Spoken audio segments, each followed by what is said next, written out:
I'm Qingyang Zhang from USTC.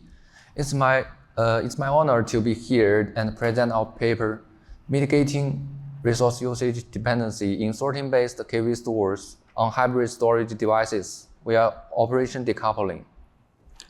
Let me begin with the research background. KV stores manage data in the form of KV pairs, enabling fast lookup, insertion, and deletion operations. Modern KV stores typically employ the LSM tree, a sorting-based data structure, as their core storage mechanism, such as the LevelDB, RocksDB, and Cassandra and TechEV. As shown in the figure, an LSM tree consists of memory components, memory tables, and disk components organized into access tables across multiple levels. The system uses background flush and compaction operations, defined here as data sorting operations, to manage data movement between the components. When a specific level reaches its capacity limit, the system performs data sorting operations, which consume significant CPU and I/O resources, leading to resource competition and system performance degradation. Recently, LSM-tree-based KV stores have been extended to the cost-effective hybrid storage devices, which consist of fast and slow devices. Fast devices such as NVMe SSDs, CXL SSDs, and persistent memory typically provide high bandwidth and low latency. However, their high cost remains a significant barrier. Meanwhile, slow devices such as traditional SSDs and HDDs remains indispensable due to their large capacity and lower cost. In hybrid devices scenarios, a common approach for LSM tree is to store hot parts such as memory table and lower levels on fast devices and cold parts such as the higher levels on slow devices. In this way, these systems achieve high performance while reducing storage costs. Typically, both RocksDB and its optimizations adopt a sorting-based design. However, there are significant coupling issues in sorting operations, which manifest in three key aspects. The first is interdependencies among operations. In sorting-based KV stores, data sorting operations are strictly triggered by the fixed threshold, creating dependencies between adjacent levels. Therefore, the operations are passively triggered, leaving the system unable to schedule the operations based on resource availability. The second one is resource contention between operations. Under write-heavy workloads, data sorting operations often occur across multiple levels at the same time, leading to competitions for system resources. The third one is intertwined resource consumption within an operation, which means these operations consume both CPU and I/O resources. For example, in the compaction operation, merge sorting is CPU intensive, while data reading and writing are I/O intensive. Ultimately, it causes different performance bottlenecks on different devices. On hybrid storage devices, the coupling problem tends to cause severe resource fragmentation. The performance disparity between fast and slow devices leads to varying performance bottlenecks on different devices. We first measure the percentage of CPU time consumed by data sorting operations on different devices.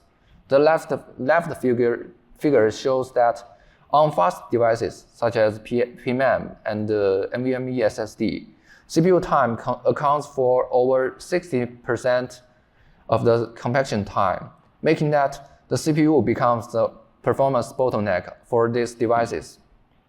On slow devices, the I/O bandwidth remains the bottleneck.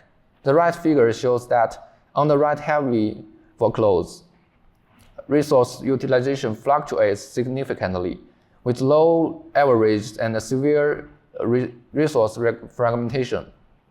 During sorting on fast devices, CPU utilization is high, but the disk utilization is low, indicating a CPU bottleneck. But during sorting on the slow devices, it shows an I/O bottleneck.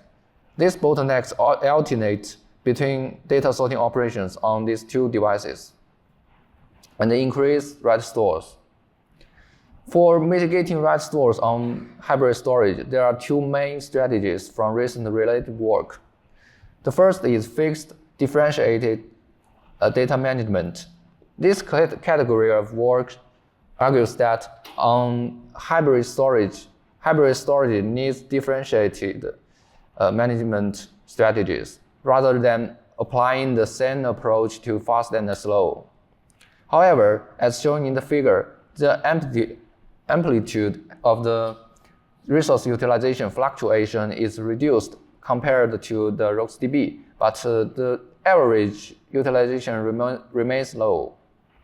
The second category of works aims to improve performance by superficial scheduling data sorting operations. After detecting the system state, they superficially adjusted the frequency, timing, and allocation of these operations to reduce fluctuation, mitigating interdependencies among operations to some extent. However, the bottlenecks still alternate significantly and exhibit even higher peak values. To address this value, Decoupling focuses on decoupling data sorting operations into resource-independent CPU-intensive tasks and I/O-intensive tasks, and enable the system to flexibly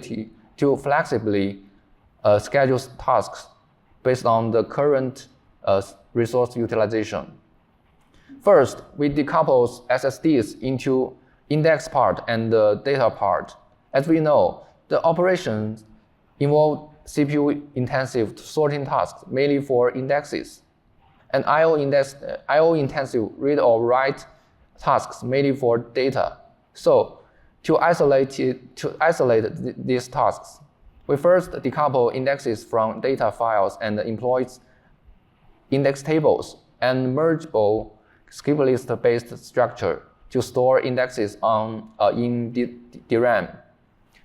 To reduce the CPU resources consumption of the data part, we use an unsorted append-only files to store KV pairs on fast devices. Based on these components, DecoKV decouples data sorting operations into tasks that consume single resource, including index merge tasks, which is CPU intensive, and the data append and data flush tasks, which is I/O intensive. DecoKV first write KV pairs into append-only files by append tasks, and then the index will be stored in DRAM and waiting for merge. Once the size of a merged index tables reaches the threshold, DecoKV triggers a data flush operation to consolidate the index table and its corresponding AOFs into the slow devices as SS tables. After decoupling, we employ two queues to evaluate a system resource state and using corresponding parameters to manage data scheduling effectively. The first is index merge queue, or IM queue. Since index merge is a CPU-intensive task, the length of IM queue reflects the availability of CPU resources. For those merged index tables whose size reached the threshold, DecoKV place them into DFQ, awaiting data flush. Similarly, the length of DFQ reflects the pressure of I/O resources. DecoKV can adjust resource demand by modifying the queue parameter. For the high-level stores on slow devices, DecoKV still uses leveled compaction because of the memory limitation, and the poor random access performance of slow devices. As mentioned earlier, the fixed threshold is the main reason of interdependencies among operations. Therefore, we choose to relax capacity limits to mitigate the coupling issue.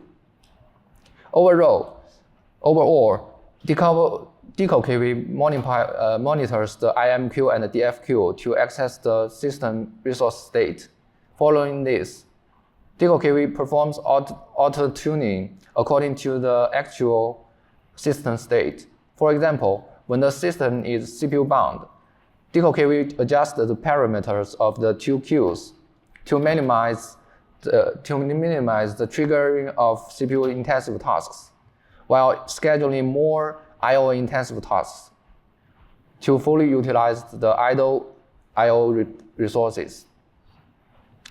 For evaluation, we use Haoting and NVMe SSDs for fast devices and the SATA SSDs for slow devices. We evaluate and compare DecoKV with RocksDB and the two categories of works mentioned before, represented by MatrixKV and the ADOC.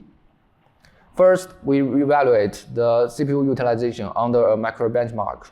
Compared to other KV stores, DecoKV achieves a 25% to 32% increase in average CPU utilization and reduces the fluctuation range, indicating that DecoKV reduced fragmentation by mitigating resource usage dependency.